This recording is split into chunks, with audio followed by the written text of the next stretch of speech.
How can you learn elbow lever under few minutes? So if you're trying to learn this amazing skill, there are some prerequisites that you should learn before you can go into this advanced movement. Okay, as this single exercise can be used to strengthen all of your muscles, your upper arm, biceps, triceps, shoulders, hamstrings, glutes, and core. How wonderful.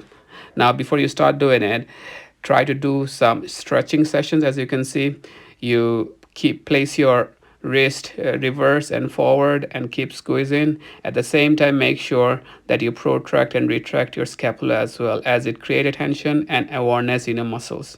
Okay.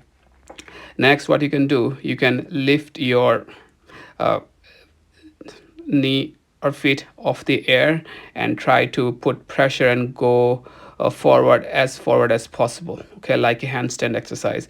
This will basically strengthen your wrist muscle and create an awareness in case if you have a fall, how far you can go before injuring yourself. So it's very important.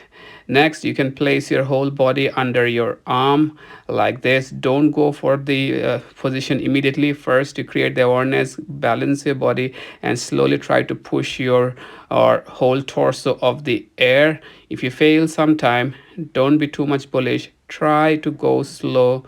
Place your hands properly. This is the basic way how you can reduce injury.